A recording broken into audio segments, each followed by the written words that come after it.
सभापति महोदय। अरे काफी बोल लिया आप, विराज जी बहुत समय दे दिया आप। माननीय सभापति महोदय, मुझे मांगों पर बोलने का अवसर दिया जा रहा है, इसके लिए मैं बहुत ही आभारी हूं।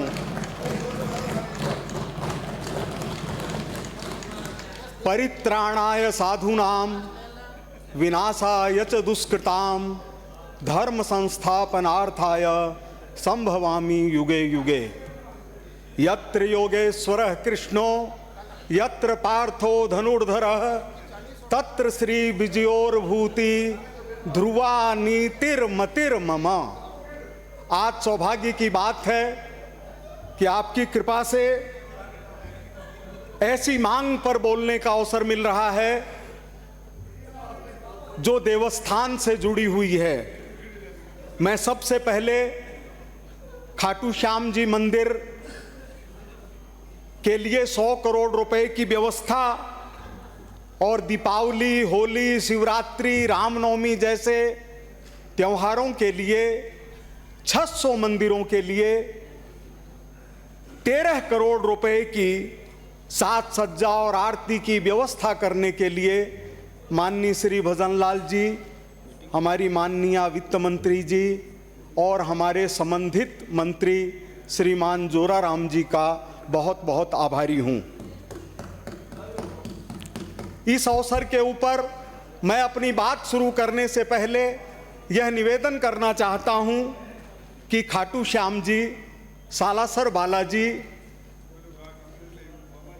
श्रीनाथ जी नाथ द्वारा और तीर्थराज पुष्कर, ये चारों पूरे विश्व के अंदर अपना अप्रतिम स्थान रखते हैं। राज्य सरकार को इसके ऊपर सोचना चाहिए और विचार करना चाहिए कि इनको तीर्थ नगरियां घोषित की जाए और यहाँ पर मांस और शराब का बेचना और ग्रहण करना दोनों अवैध घोषित हो। इस पर सारे सदन को एकजुटता दिखानी चाहिए और ऐसे बहुत से मौके आए हैं जब सदन ने एकजुट होकर अपना विचार व्यक्त किया है और एकजुटता दिखाई है। आदरणीय सभापति जी, यह धन जनता का है, सरकार उसकी ट्रस्टी है और देवस्थान के मामले में हमारी भूमिका सिर्फ सेवक की है। न कोई देने वाला है न कोई लेने वाला है। जनता का पैसा है, जनता के पास जाना है। लेकिन अगर ठीक से आय व्यय का पूंजी प्रबंधन हो जाए और उचित आवंटन हो जाए तो जनता हमेशा खुशहाल रहती है, सुखी रहती है, आगे बढ़ती है और ऐसा नहीं लगता कि हम टाइम पास कर रहे हैं।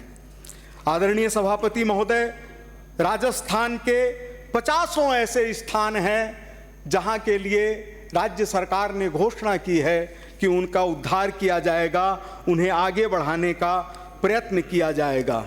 महोदय, समय समय के ऊपर देवालयों के नाम पर, देवस्थानों के नाम पर ऐसी कार्रवाई होती है जो लोगों को बांटने का काम करती है, दिलों में दर्द पैदा करने का काम करती है और आगे बढ़ते हुए देश को रोकने का काम करती है। जैसे आदरणीय गहलोत साहब की सरकार के समय मंदिरों के पुजारियों की परीक्षाएं लेकर के नौकरी देने का काम किया गया, ये गलत नहीं है, गलत नहीं था, लेकिन उसकी जो भावना थी वो तुष्टीकरण से प्रेरित थी। मैं आपको बताना चाहता हूं, अभी हमारे बाबा जी बोल रहे थे, इनका जो गोरक्षधाम पीठ है मुख्य गोरखपुर में, हमारे उदयपुर से गए हुए महात्मा जी ने गोरक्षधाम पीठ की वहां पर स्थापना की थी, जिसका संबंध गुरु गोरक्षनाथ जी से जुड़ा हुआ है। भारत का प्रसिद्ध मंदिर विंध्यवासिनी देवी का, जिसकी पुजारिन एक अनुसूचित जाति की महिला पार्वती हैं। हमारे खाटू श्याम जी मंदिर के पुजारी हमेशा से राजपूत होते आए हैं। ऐसे ही बहुत सारे ऐसे मंदिर हैं हमारे सांगा बाबा सांगानेर के अंदर, इनकी पूजा का काम एक माहेश्वरी परिवार करता है। तो यह जो सामाजिक समरसता है, यह भारतीय संस्कृति की देन है। इसलिए इसको कभी भी राजनीति में डालने का काम करते हैं तो हम राष्ट्र के साथ अनर्थ करते हैं। जिस देश के अंदर प्रभु श्री राम के मंदिर का शिलान्यास एक अनुसूचित जाति के व्यक्ति श्री कामेश्वर चौपाल के हाथों हो, उस देश के अंदर जातिवाद के नाम पर धर्म को बांटना, देवस्थानों को बांटना अपराध से कम नहीं है। आदरणीय सभापति जी, मैं यह भी बताना चाहूँगा कि 500 साल की सबसे बड़ी घटना रामलला के मंदिर का प्रतिष्ठापन हुआ है। उनके पुजारियों में अनुसूचित जाति के पुजारी रखे गए हैं। मैं आपके सामने यह बताना चाहता हूँ, निवेदन करना चाहता हूँ सभापति महोदय कि 2018 से 23 के बीच में जयपुर जिले के अंदर 29 धार्मिक स्थल चयन किए गए, जिन पर 35,84,84,471 रुपए का स्वीकृतिकरण हुआ और 25,01,02,471 रुपए खर्च किए गए। इनमें क्या हुआ? हमारे जयपुर के आराध्य गोविंद देव जी महाराज के मंदिर के लिए 20,30,00,000 रुपए का प्रोजेक्ट 23-24 में बना और कार्यकारी एजेंसी जेडीए थी। हुआ क्या? जेडीए को 2.5 करोड़ रुपए दे भी दिए गए, लेकिन एक भी पैसा खर्च नहीं हुआ और आज की तारीख तक गोविंद देव जी का काम, जिसके लिए हमारे आदरणीय गहलोत साहब 100 करोड़ रुपया लगा के परियोजना बनाने का काम कह रहे थे, वो होल्ड पर रखा हुआ है। जिस गोविंद देव जी की छत्र छाया में सारा जयपुर निवास करता है, उनके मंदिर के लिए स्वीकृत की हुई राशि और जेडीए को दिया हुआ पैसा होल्ड पर रखा जाए, ये हमारे पूरे राजस्थान के लिए अन्याय की बात है। हमारे लिए सौभाग्य की बात है कि हमारे बीच में एक ऐसे सदस्य भी बैठे हैं जो इस समय नहीं है यहां पर, लेकिन जब श्रीनाथ जी को लाया गया वृंदावन से तो राजाओं ने जगह देने से इनकार कर दिया, लेकिन एक मेवाड़ था जिसने कहा कि किसी भी कीमत के ऊपर चाहे कितनी ही जाने चली जाए, श्रीनाथ जी की स्थापना नाथद्वारा में होगी। इस तरह के राजस्थान का इतिहास है। लेकिन मैं ये जानना चाहता हूं, इसके अंदर मैं हमारे माननीय सदस्य रफीक खान जी से माफी चाहूंगा कि कृपया सांप्रदायिकता का रूप देने की कोशिश नहीं करेंगे। मुझे पूरा विश्वास है यह जो देवस्थानों से रुपया आया, देवालयों से जो चढ़ावे के रूप में रुपया आया, यह रुपया कहां गया? गोविंद देव जी के बाद में 9,42,82,00,000 रुपए बिना किसी परियोजना के लिए। मैं बैठ जाता हूं, बोलिए। आप बैठिए, आली भाई बैठिए। मैं खुद रफीक खान जी से माफी मांगकर उनका नाम वापस करवाता हूं, बस। इसमें क्या बात है? एक मिनट बात सुनिए। आपके इतिहास में जाना नहीं चाहता। राजस्थान में बजट इतिहास में एक बार लीक हुआ है। राजस्थान के इतिहास में बजट एक बार लीक हुआ है, धौलपुर के जरिए। जाना नहीं चाहता, बैठिए। जानता हूं, बैठिए बैठिए। अरे सुनने की हिम्मत रखो। आदरणीय सभापति महोदय संरक्षण दें। आदरणीय सभापति महोदय संरक्षण दीजिए। क्या? बैठ जाओ, बैठ जाओ, बैठ जाओ। अरे सुनने की हिम्मत रखो। जिंदगी भर ऐसी आदत पड़ी रही कि मरने के बाद भी शराब के लिए आंखें खुली रही। आदरणीय सभापति महोदय, ईदगाह के लिए 9,82,00,000 रुपए का प्रोजेक्ट बिना किसी प्रोजेक्ट रिपोर्ट तैयार किए हुए दिया गया और 2 करोड़ रुपए। बैठिए बैठिए, क्या नहीं बोलेंगे? बात चल रही है, देवस्थान की बात चल रही है। होगी बात। देवस्थान का पैसा ईदगाह को कैसे दे सकते हैं? अरे बजट है, बजट है, बिराजिए, ऐसे बिराजिए। थोड़ी काम मंदिरों की चलेगा। बात चल रही है, मंदिरों की बात चल रही है, मंदिरों का पैसा दे रहे इधर उधर। मंदिरों से लिया हुआ पैसा बिराजिए। 2,45,50,000 रुपए शांत रहे। ईदगाह के लिए दिए गए। 1,90,00,000 रुपए खर्च भी हो गए। गोविंद दिवालियों का पैसा गोविंद देव जी के लिए होल्ड और ईदगाह के लिए समर्पण, ये कौन सा न्याय है? सेम। आपको जानकर आश्चर्य होगा, ईदगाह मेरी कॉन्स्टिट्यूंसी में नहीं मैं है। पहले ही कह रहा था, ईदगाह थी देशद्रोह हवा की महल मामला में में केस और दर्ज मैंने है। दिए गलता पीठ में, देशद्रोह मैंने के दिए मामले गलता में पीठ केस दर्ज है। में और मैंने दिए खोल के हनुमानजी में। और देशद्रोह ईदगाह के मेरी मामले में कॉन्स्टिट्यूंसी केस में नहीं दर्ज है। मैंने दिए ईदगाह गलता पीठ के ऊपर माननीय और मैंने दिए सभापति खोल के महोदय। हनुमान जी के ऊपर।